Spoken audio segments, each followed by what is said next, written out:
Die Echoes of Victory, Introducing Nicopolis. The first light of dawn touches the waters of the Ambracian Gulf, and the world awakens in shades of pearl and gold.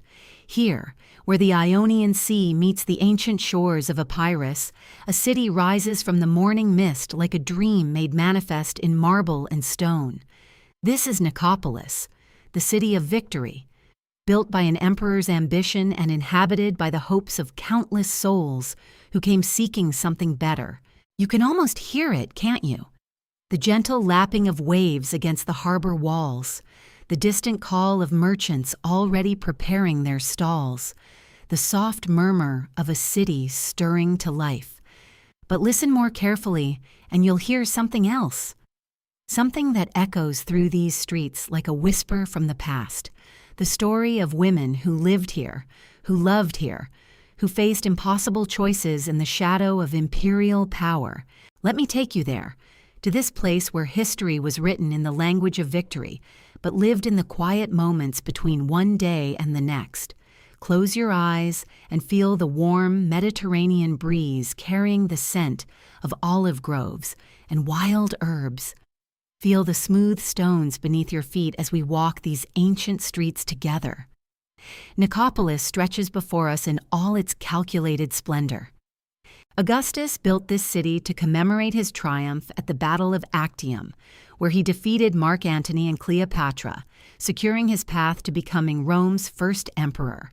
But empires, as you know, are built on more than military victories. They're built on the daily choices of ordinary people. People like you and me. People who wake each morning and decide how to carry on.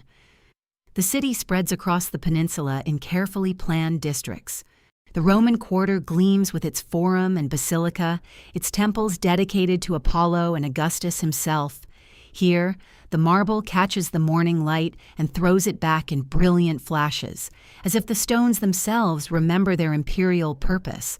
But walk a little further and you'll find the Greek quarter, where older traditions persist in smaller shrines and family workshops pass down through generations.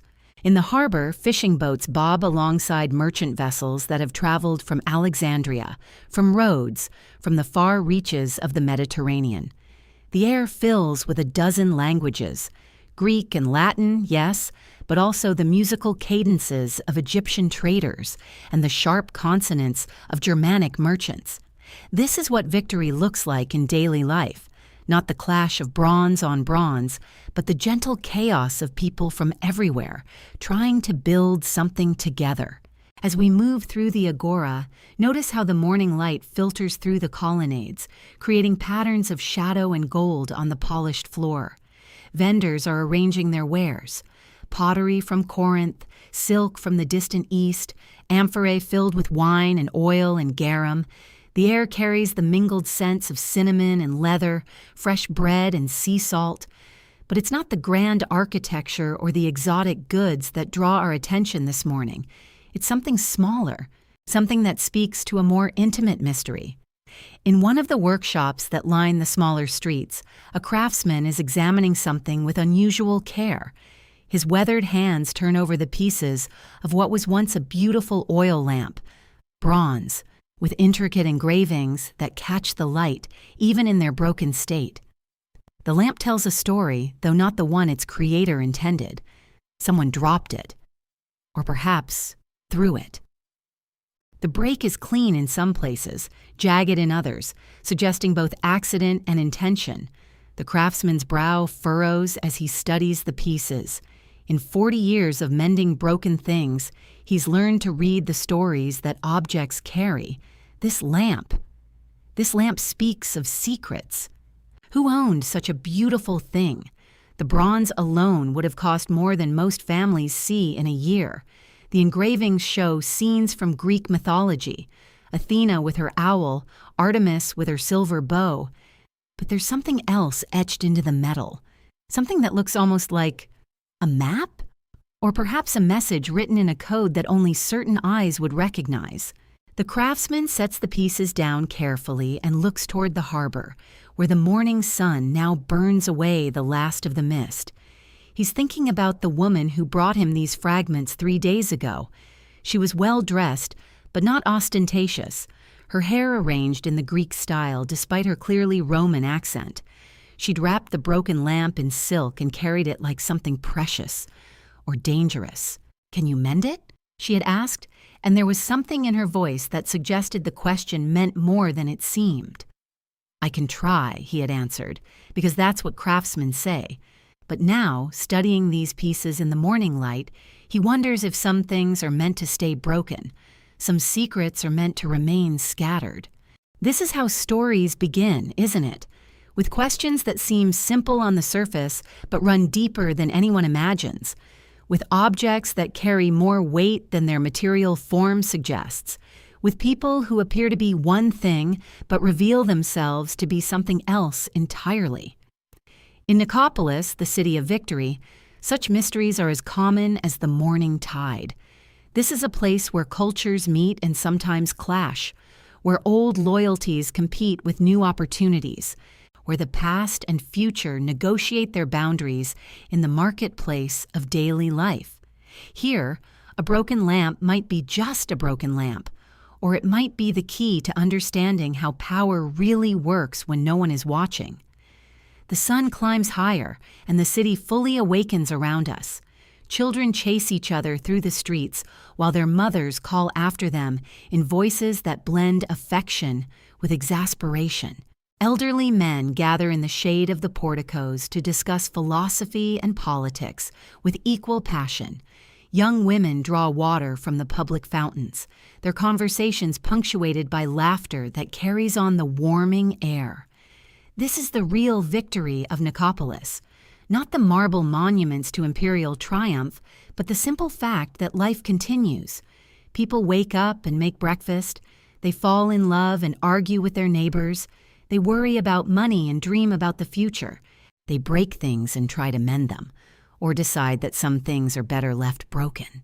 As we settle into this place, into this moment suspended between what was and what might be, I want you to feel the weight of history beneath your feet, not the heavy, crushing weight of dates and battles and imperial decrees, but the lighter, more persistent weight of human stories, the weight of choices made by people who never expected their names to be remembered, but whose decisions shaped the world in ways both small and profound.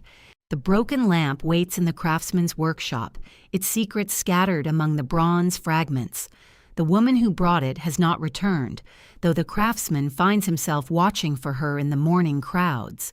And somewhere in this city of victory, other stories are beginning. Other mysteries are taking shape in the space between what people say and what they really mean. The morning is still young, and already Nicopolis hums with the energy of possibility. What will this day bring? What choices will be made in the shadow of the great monuments? What secrets will be whispered in the narrow streets where the marble gives way to simple stone? The Mediterranean stretches endlessly beyond the harbor, its surface now brilliant with reflected sunlight. Ships arrive and depart, carrying goods and messages and dreams across the ancient sea roads that connect this city to the wider world. But today, our journey leads us inward, into the heart of Nicopolis, into the lives of the people who called this place home. The broken lamp is waiting. The mystery is beginning. And somewhere in this city built to celebrate victory, we're about to discover that the most important battles are often fought not with armies, but with the quiet courage of individuals who refuse to let their stories be forgotten. Let us begin. A day in the Agora. Life in Nicopolis. The sun climbs higher over Nicopolis, and the city awakens fully to the rhythm of another day. From the harbor, we can hear the calls of merchants unloading their ships, the creak of wooden wheels on stone, the gentle splash of oars cutting through morning waters.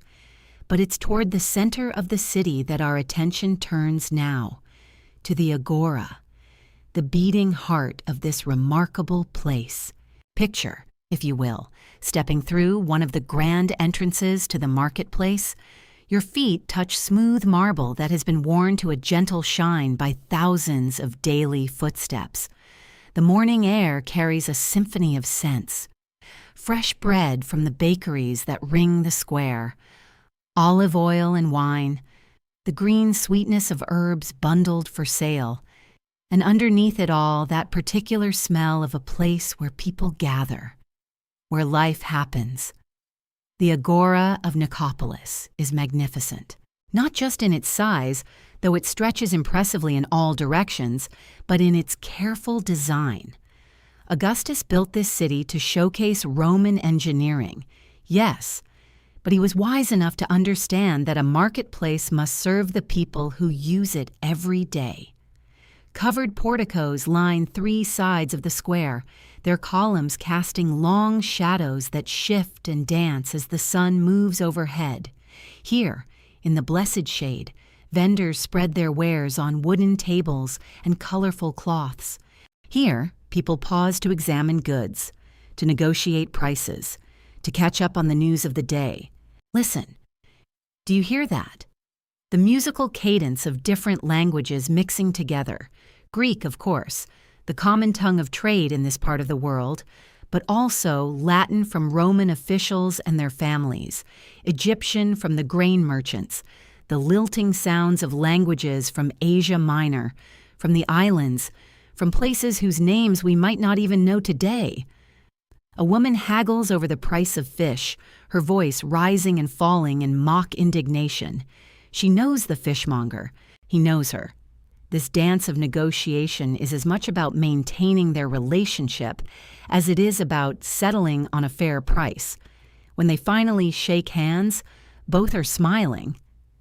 Near the fountain at the center of the square, children dart between the adults, playing games that children have always played, their laughter bright as silver coins tossed into sunlight. Their mothers call after them, but not with real concern. The agora is safe. It's community. It's home. Along the eastern side of the marketplace, we find the workshops of the skilled craftsmen. These are the people who make Nicopolis more than just a trading post, who transform raw materials into objects of beauty and utility, who carry forward traditions passed down through generations. The metalworkers are already deep in their labor. The ring of hammer on bronze echoes across the square in a steady rhythm. Sparks fly from their forges like tiny falling stars. They're making everything from cooking pots to jewelry, from tools for the farmers to decorative elements for the wealthy homes that climb the hillsides around the city. A young apprentice pumps the bellows, his face serious with concentration. His master works beside him, shaping a piece of bronze with movements so practiced they seem almost like a dance. This is how knowledge travels through time, from experienced hands to eager ones, from one generation to the next. But it's the pottery workshop that draws our attention today. Tucked into a corner where 2 porticos meet, it's a place that seems to hum with quiet activity. Clay vessels in various stages of completion line wooden shelves. Some are still damp from the wheel. Others wait their turn for the kiln. Still others gleam with the rich glazes that make pottery not just functional, but beautiful. The potter himself is a man of perhaps 50 years, his hair more gray than black, his hands permanently stained with clay. His name is Demetrios, and he learned his craft not here in Nicopolis, but in Athens, in workshops that trace their lineage back centuries to the golden age of Greek pottery. When Augustus founded this city, Demetrios was among those who saw opportunity. A new city meant new homes. New homes meant demand for the vessels that make daily life possible. Storage jars for oil and wine, cooking pots, serving dishes, lamps to push back the darkness. Demetrios works at his wheel now, his foot maintaining the steady rhythm that keeps the clay spinning. His hands, watch his hands. They move with the certainty that comes only from decades of practice. The clay responds to his touch as if it has a will of its own, rising, shaping, becoming something new. He's making a lamp, not an elaborate one, not the kind that wealthy Romans commission with intricate decorative scenes, but a simple, honest piece that will serve faithfully in some family's home. The kind of lamp that might burn olive oil late into the evening while a mother tends a sick child, or while a merchant tallies his accounts, or while lovers whisper their secrets to each other. A customer approaches the workshop. She's a woman of middle years, well-dressed but not ostentatious. In her hands, she carries something wrapped in cloth. When she unwraps it, we see that it's a lamp, but this one is broken. Demetrios sets down his work and examines the damaged piece. It's beautiful, far more elaborate than anything he typically makes. The bronze is worked with scenes that seem to tell a story, though the break makes it difficult to understand what story that might be. The woman speaks quietly to him. Her voice is cultured, educated, but there's something in her manner, a carefulness, that suggests she's not entirely comfortable being here.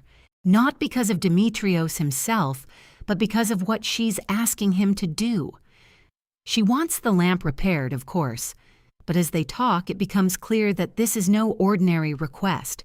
The lamp is old, much older than Nicopolis itself. It carries with it the weight of history, of stories that perhaps were never meant to be told openly. Demetrios listens carefully. He's a craftsman, yes, but he's also a man who understands that sometimes the most important work happens not in the making, but in the preserving, in ensuring that things of value, things that carry meaning, are not lost to time. Around them, the life of the agora continues. Vendors call their wares, children play, the fountain splashes peacefully in the center of the square. But here, in this small workshop tucked away from the main flow of commerce, something significant is taking place. The woman unwraps another object, a small scroll. She shows it to Demetrios briefly, just long enough for him to see that it contains drawings, sketches that seem to relate to the broken lamp. Then she wraps it away again, as if even this brief exposure to daylight might somehow damage what it contains. They agree on terms, not just for the repair, but for something more, for discretion, for understanding that some stories are dangerous to tell, but even more dangerous to lose entirely. As the woman leaves, walking carefully back into the crowd of the marketplace, Demetrios returns to his wheel. But his mind is no longer on the simple lamp he was making. It's on the broken bronze piece that now sits on his workbench, and on the responsibility he has just accepted. The agora of Nicopolis bustles on around him. The sun climbs higher. The day grows warmer. Soon the afternoon heat will drive most people to seek shade and rest. But in the pottery workshop, Demetrios has work to do. Important work. The kind of work that ensures some stories, even dangerous ones, survive to be told another day. The broken lamp waits. The mystery deepens. And we settle in to discover what secrets lie hidden in bronze and clay, in the skilled hands of a craftsman, in the courage of a woman who refuses to let the past be forgotten. The potter's hands, crafting the ordinary. The workshop door stands slightly ajar, letting in just enough of the morning breeze to keep the air moving. Demetrios moves with the quiet confidence of a man who has shaped clay for 30 years, his hands already knowing what his mind has yet to decide. He approaches his workbench slowly, deliberately. The broken bronze lamp sits where the woman left it, wrapped carefully in soft linen. But first he will work with clay that responds to touch, clay that forgives mistakes, clay that teaches patience to anyone willing to listen. The potter's wheel waits in the center of the workshop, worn smooth by countless hands, countless hours. Demetrios settles onto his low stool, his feet finding their familiar position. He reaches for a ball of clay, river clay mixed with sand from the nearby shore, clay that has been kneaded and worked until it holds no air, no resistance. His hands cradle the clay as he centers it on the wheel, feeling for its balance, its willingness to be shaped. This is the first lesson of pottery. The clay must be perfectly centered, or everything that follows will wobble, will fail. The wheel begins to turn, slowly at first, then finding its rhythm. Demetrios's hands cup the clay, guiding it upward, feeling it respond to the gentle pressure of his palms. Water drips from his fingers, just enough to keep the clay smooth, pliable. He is making a simple oil lamp, the kind that lights homes across the empire every evening. Nothing elaborate, nothing meant for wealthy patrons or important ceremonies, just a vessel to hold oil, a place for a wick, a way to push back the darkness. But even simple things, especially simple things, deserve to be made well. The clay rises between his hands, growing taller, then wider as he guides it outward. His thumbs press gently into the center, creating the hollow where oil will rest. The walls must be thin enough to let light through, but thick enough to hold their shape when fired. Around the workshop, other lamps wait in various stages of completion, some still drying on wooden shelves, their clay the pale gray of river mud, others ready for their first firing, waiting to be transformed by flame from soft earth into something permanent, something useful. The rhythm of the wheel is hypnotic, the soft whisper of clay against wet hands, the occasional drip of water onto the floor below. Outside, the city continues its busy morning, merchants calling their wares, children running between the stalls, the distant sound of ships in the harbor. But here, in this space, time moves differently. Time moves at the speed of growing things, of careful things, of things that cannot be rushed. Demetrios shapes the spout of the lamp with practiced fingers, pulling the clay outward to form the channel where the wick will rest. Too narrow and the flame will struggle, too wide and the oil will spill. It must be just so, balance between function and form. His apprentice, young Marcus, watches from across the workshop, grinding pigments for glazes. The boy is learning. But learning pottery is not like learning to read or to calculate accounts. It cannot be taught with words alone. The hands must learn. The body must remember. The clay itself must become a teacher. See how the clay tells you what it wants to become? Demetrios says softly, not taking his eyes from his work. Push too hard, and it collapses. Too gentle, and it remains shapeless. The potter must listen, must feel, must become a partner with the earth itself. The lamp takes shape, simple, elegant in its plainness. Demetrios uses a thin wire to cut it free from the wheel. His movements sure and practiced. He lifts it carefully, feeling its weight, checking its balance. Satisfied, he sets it on a board with the others. One more small light waiting to be born from fire. But now he turns his attention to the bronze lamp, to the mystery the woman brought him. He unwraps it slowly, reverently. Bronze is not clay. It does not forgive, does not bend to gentle pressure. Bronze must be understood differently, worked with heat and hammer, with patience of a different kind. The lamp is old, very old. Its surface bears the green patina of centuries, the slow kiss of time and weather. But underneath the age, Demetrios can see the quality of the original work. This was made by a master, someone who understood bronze the way Demetrios understands clay. The break is clean, as if the lamp was struck deliberately. Not the jagged tear of an accident, but the purposeful damage of someone who knew exactly where to hit, exactly how much force to use.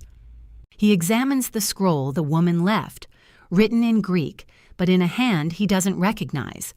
The instructions are specific, precise. This is not simply about repair. This is about preservation, about hiding something in plain sight. The bronze must be heated carefully, gradually. Too much heat too quickly, and it will crack beyond repair. Too little, and it will not accept the joining. Demetrios has worked with bronze before, mending tools for farmers, fixing decorative pieces for wealthy households. But this feels different. He prepares his small forge, building the fire slowly, letting it grow hot enough to work bronze, but not so hot as to damage whatever secrets this lamp might hold. The coals glow red, then orange, then the pale yellow that means the temperature is right. While the forge heats, he studies the lamp more closely. There are symbols etched into its base, worn smooth by handling, but still visible to eyes that know how to look, not decorative patterns. Something else, something that speaks of meaning, of purpose beyond simply holding oil and flame. The woman's words echo in his memory. Some lights must not be allowed to go out. What light does this lamp represent? What knowledge? What story? What truth is hidden in its bronze curves? The afternoon sun slants through the workshop windows now, painting everything in gold and amber. Dust motes dance in the warm air, tiny particles of clay and bronze, and time itself made visible in the light. Demetrios works slowly, methodically. He cleans the broken edges of the lamp, preparing them to accept the bronze he will use to join them. His tools are simple: hammer and file, small chisels worn smooth by years of use. But in his hands, they become instruments of resurrection, ways of bringing broken things back to wholeness. The repair will be invisible when he is finished, or nearly so. Only someone who knew exactly where to look would see the hair-thin line where old bronze meets new, where past and present join hands across the centuries. As he works, Demetrios finds himself thinking about the nature of his craft, about the strange alchemy that transforms earth and fire into vessels for light. Every lamp he makes, every pot, every cup, begins as mud from the riverbank, but touched by human hands, shaped by human intention, fired by human-tended flame, it becomes something more, something that outlasts the hands that made it. The bronze is ready now, glowing with heat, malleable enough to work. Demetrios begins the delicate process of joining, of healing, of ensuring that this ancient light-bearer will survive to illuminate whatever truths it was meant to preserve. The work requires all his attention, all his skill. But as his hands move with practiced precision, as the bronze slowly accepts its repair, he cannot shake the feeling that he is not simply mending a lamp. He is mending a link in a chain, a connection between past and future, between those who knew dangerous truths and those who must learn them. The mystery deepens with every careful hammer blow, with every gentle adjustment, with every moment that brings this ancient vessel closer to wholeness once again. A deliberate act, the broken lamp. The bronze grows warm beneath his touch, responding to the gentle heat of his hands, to the careful pressure of his tools. And as Demetrios works, as the ancient metal slowly remembers its proper shape, he begins to notice something that makes him pause. The break itself. It was not accidental. He sets down his smallest hammer, runs his finger along the fractured edge where the lamp's base had separated from its body. The break is too clean, too precise. This was not the result of a fall, not the consequence of age or wear or careless handling. Someone broke this lamp deliberately. The realization settles over him like a cool evening breeze, bringing with it a dozen new questions. Who would intentionally damage such a beautiful piece, such an obviously valuable artifact, and why bring it to him for repair? Why not simply discard it or melt it down for the bronze? He lifts the lamp closer to the oil flame, studying the break in better light. Yes, there. The tiny marks where a blade was inserted, where pressure was applied with careful intention. This was the work of someone who knew exactly what they were doing, someone who wanted the lamp broken, but broken in a way that could be mended. The woman's words echo in his memory, her request for discretion, her emphasis on the importance of this particular piece. Was the breaking itself part of the message, part of whatever dangerous truth this lamp was meant to preserve? Perhaps. Perhaps the lamp needed to appear worthless, needed to look damaged and forgotten so it could travel safely from one place to another. A beautiful, intact bronze lamp might draw attention, might invite questions from the wrong people, but a broken one, a damaged piece brought to a craftsman for simple repair, who would look twice at such a thing? Demetrios feels a deep respect for this unknown person, this careful planner who understood that sometimes, to preserve something precious, you must first be willing to break it. He thinks of the seeds that must crack open before they can grow, of the chrysalis that must split before the butterfly can emerge. Sometimes destruction is not the enemy of creation, but its necessary partner. His hands resume their work, but now with a different understanding. He is not just repairing damage, he is completing a plan. Someone trusted him, chose him, to be part of this careful choreography of concealment and revelation. The bronze responds beautifully to his ministrations, the metal seeming almost eager to return to its proper form. As he works, he begins to see the full artistry of the original piece. The lamp is older than he first realized, much older. The style speaks of craftsmen from centuries past, of techniques that few remember now. And there, as he cleans away the last traces of the deliberate damage, he sees something that makes his breath catch, etched into the base, so finely that it's almost invisible, is a symbol he recognizes. The sign of the fish. His hands still completely. He knows this symbol, has seen it scratched on walls in the quieter quarters of the city, has heard whispered conversations about those who follow the teachings of the executed Jewish teacher, the Christians. They call themselves, the ones who speak of love conquering death, of hope that survives even the darkest tomb. Now he understands the need for secrecy, the careful breaking and mending, to be discovered with Christian symbols, with anything that might suggest sympathy for their cause, could mean imprisonment, exile, or worse. But as he holds this ancient lamp, as he feels the weight of its hidden message, Demetrios realizes something profound about the nature of truth itself. Truth, real truth, cannot be destroyed by breaking. It can be scattered, hidden, disguised, but it endures, like the bronze that remembers its shape even after being deliberately damaged. Truth has a way of returning to its proper form when the right hands, the right moment, the right courage comes together. He thinks about all the vessels he has mended over the years, the countless pots and lamps and bowls that have passed through his workshop. Each one carried something, held something, preserved something precious, water for the thirsty, oil for light and darkness, grain for the hungry. But this lamp, this carries something even more essential. It carries hope. The work is nearly complete now. The break has been sealed, the bronze polished to its original luster. But Demetrios takes his time with the final details, understanding that when he finishes, when he hands this lamp back to the mysterious woman, he will be releasing something powerful into the world. He wonders about the others in this chain, the ones who came before him and the ones who will come after.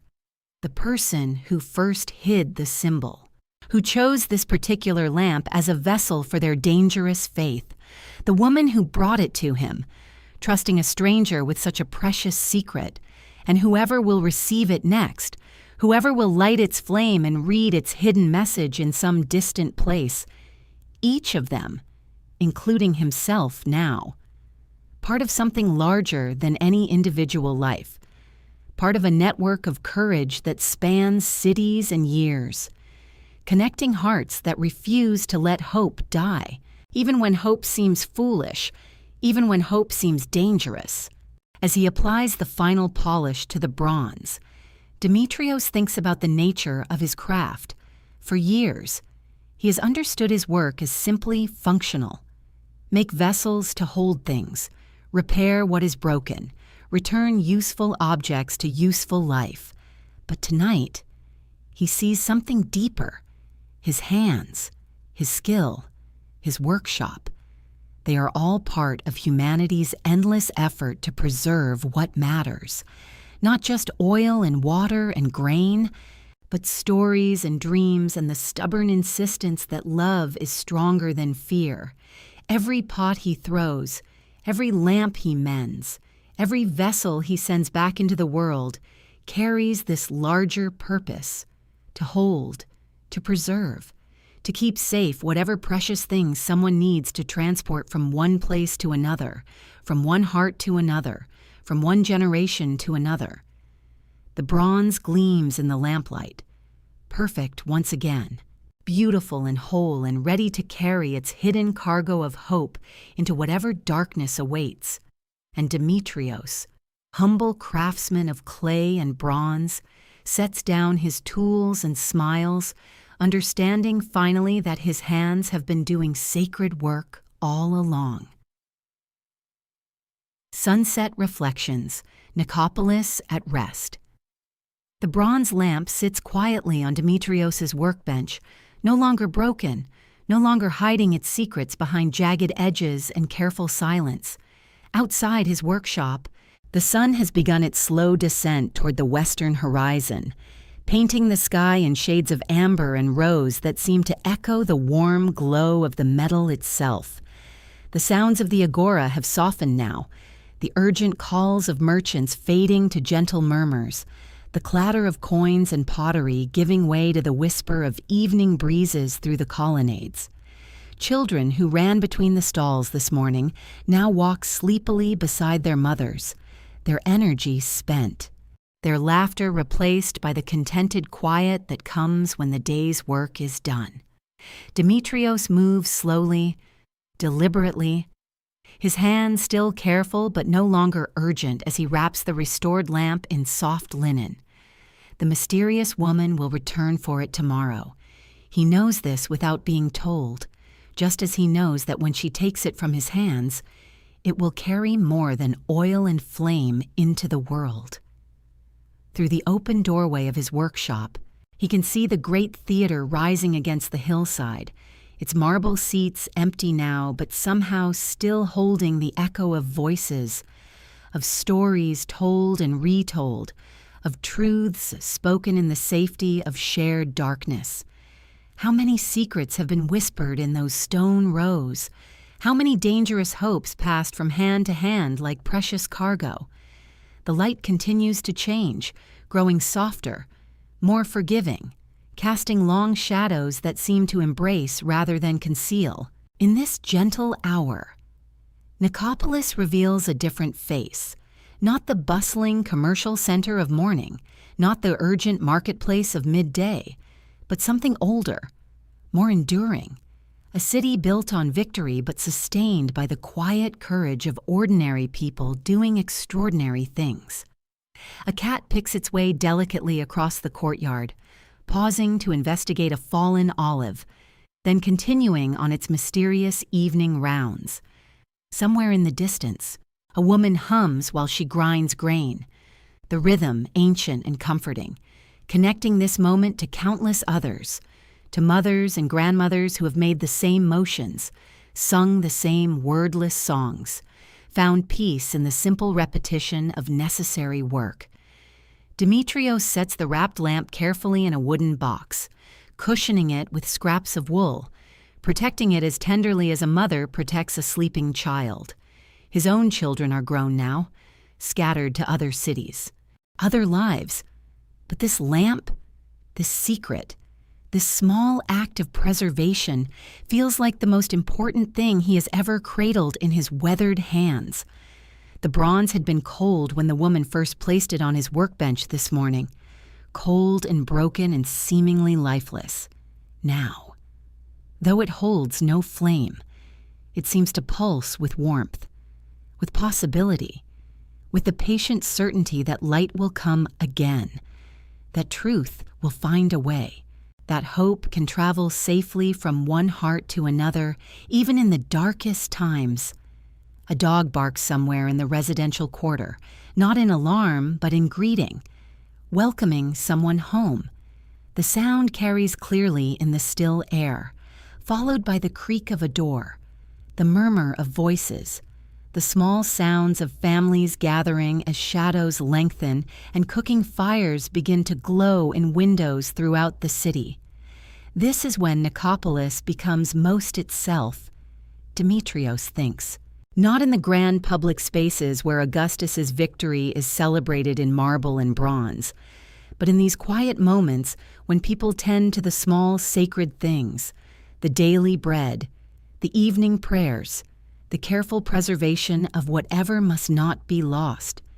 He thinks of all the lamps he has made over the years, simple clay vessels that have carried light into countless homes, illuminated countless faces, made possible countless moments of connection and understanding, each one a small victory against darkness, each one a quiet act of faith that tomorrow will come, that there will be work to do, stories to tell, love to share. The sun touches the horizon now, painting the walls of the workshop in shades of gold and copper that make even the humblest pottery glow like treasure.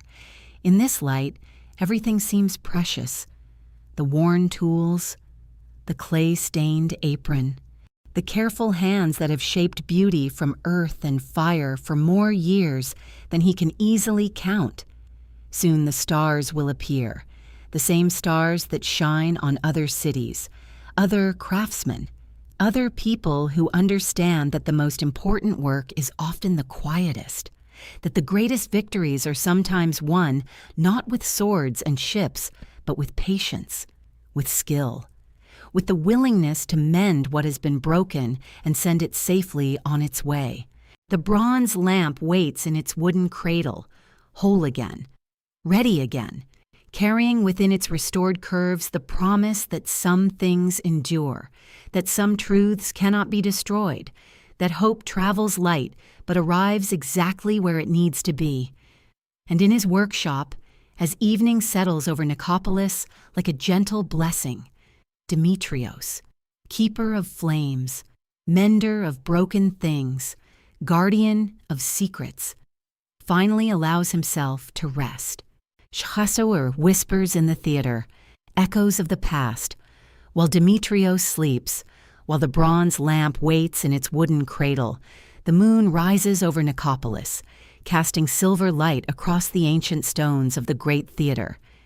Here, where voices once filled the night air with poetry and passion, silence reigns now. The marble seats climb in perfect rows toward the stars, empty, waiting, holding within their weathered surfaces the memory of 10,000 evenings when this place pulsed with life. Can you hear them?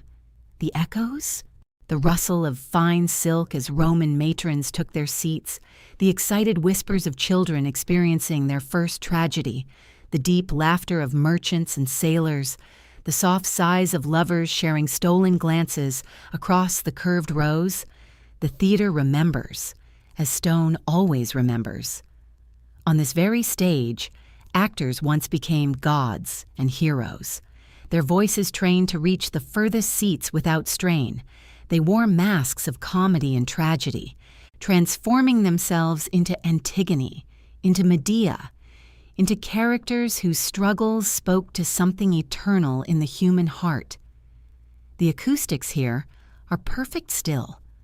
A whisper from the center of the stage carries clearly to the highest row, as if the ancient architects understood that some truths, some stories, must be heard by everyone, regardless of where they sit, regardless of their station in life.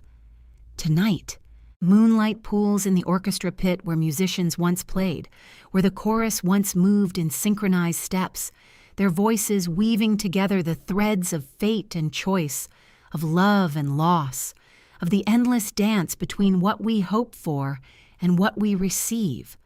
The marble gleams pale and luminous, worn smooth by centuries of weather, by the passage of countless feet, by time itself.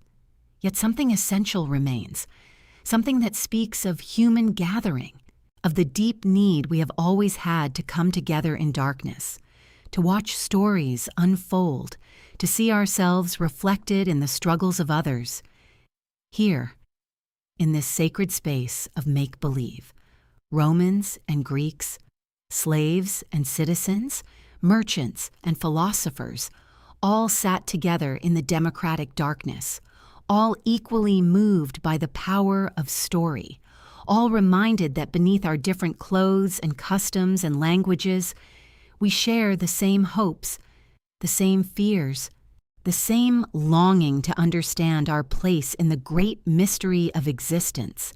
The stage is empty now, but if you listen carefully, you might hear the ghost of an actor's voice, delivering lines that have survived longer than the empire that first heard them.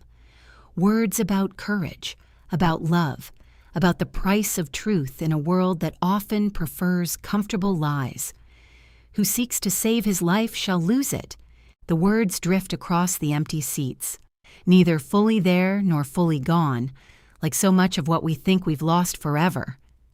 Above the theater, stars wheel in their ancient patterns, the same constellations that guided ships to Nicopolis harbor, the same stars that shone down on opening nights and closing ceremonies, on triumphs and disasters, on the endless human drama that played out here, season after season, year after year. And perhaps, if you sit very still in these marble seats, you can feel it, the presence of all those who came before, all those who gathered here seeking the same thing you seek, understanding, connection, the comfort of knowing that others have walked this path, have faced these questions, have found ways to carry on. The theater teaches patience, teaches perspective. Empires rise and fall. Plays are written and forgotten. Actors take their final bows and disappear into history. But the need for story, the hunger for meaning, the desire to gather in sacred spaces and make sense of our lives, these things endure. Tonight, as you rest, as your own day's performance finally ends, remember this place. Remember that you, too, are part of an ancient tradition, the tradition of those who seek, who question, who refuse to accept easy answers, who understand that the most important truths often come whispered in the darkness, shared between souls who recognize each other across the centuries. The moonlight shifts, shadows lengthen, and the theater settles deeper into its eternal patience, holding space for all the stories yet to be told, all the voices yet to be raised, all the truths yet to be discovered. In the morning, tourists will come. Guides will explain the architecture. Historians will discuss the political significance. But tonight, in this silver silence, the theater belongs to dreamers, to those who understand that some things cannot be measured or cataloged, only felt, only experienced, only carried forward in the secret chambers of the heart. The bronze lamp waits in Demetrios's workshop. The theater waits under starlight. And you, dear listener, you wait too, suspended between waking and sleeping, between the day's demands and the night's deeper wisdom, trusting that morning will come, trusting that your own story, like the theater, like the lamp, like all things touched by human hope, will endure. The echoes fade, the shadows deepen, and in the gentle silence, Peace settles over Nicopolis like a blessing whispered by the ancient stones themselves. Acceptance and peace, the lamp's lesson, and now, as the last echoes of ancient voices fade into the Mediterranean night, we find ourselves drawn back to where this journey began, to the workshop of Demetrios, where lamplight still flickers against the gathering darkness, where the bronze lamp, once broken, now rests whole upon his workbench. The craftsman has long since departed, his tools carefully arranged, his work complete, but the lamp remains. Catching the moonlight that streams through the small window, its surface bearing the gentle marks of repair, the hairline traces where bronze met bronze again, where patient hands coaxed wholeness from fragments. How beautiful it is, this mended thing, not perfect, never again unmarked by its breaking, but somehow more precious for having been broken, more luminous for having known darkness, more complete for having journeyed through incompleteness. The lamp teaches us something profound in its quiet presence, something about acceptance, about the grace that comes when we stop fighting what has been, when we cease struggling against the cracks that life has written across our days, when we learn to see beauty not in spite of our breaking, but because of it. For you too, dear listener, carry such marks, invisible perhaps, but real, the places where disappointment carved its signature, where loss left its imprint, where the weight of others' expectations pressed too hard against your tender heart, where the endless giving, the constant performing, the daily dance of being everything to everyone, left you feeling fractured, scattered, somehow less than whole. But here, in this gentle space between day and night, between the demands that pulled at you and the rest that calls to you, you can set down the weight of perfection. You can release the exhausting pursuit of seamlessness. You can let yourself be simply, beautifully, imperfectly human. The lamp does not hide its repair, does not pretend it was never broken, does not apologize for the silver lines that trace across its bronze surface like rivers of light. It simply exists, whole and honest, useful and beautiful, carrying its story without shame, holding its purpose without pretense. What if you could do the same? What if you could carry your own story with such quiet dignity? What if the places where you have been mended, where you have healed, where you have learned to piece yourself back together, what if these became not sources of shame, but wellsprings of wisdom, not flaws to hide, but facets that catch the light in ways that smooth surfaces never could? The night deepens around Nicopolis, and in workshops and homes, in temples and theaters, in the harbor where ships rock gently at anchor, people settle into sleep, each carrying their own collection of breaks and mendings, their own stories of falling apart and coming together, their own quiet victories over the darkness that once seemed absolute. The bronze lamp glows softly, not with oil and flame now, but with moonlight and memory, with the accumulated weight of all the hands that have held it, all the prayers it has illuminated, all the secrets it has guarded, all the hope it has carried across centuries of breaking and mending, in the eternal rhythm of human resilience. And you, precious listener, you are part of this ancient story, this endless tale of vessels that break and are made whole, of lights that dim and are rekindled, of hearts that shatter and learn to beat again, stronger, wiser, more compassionate for having known the geography of their own fragility.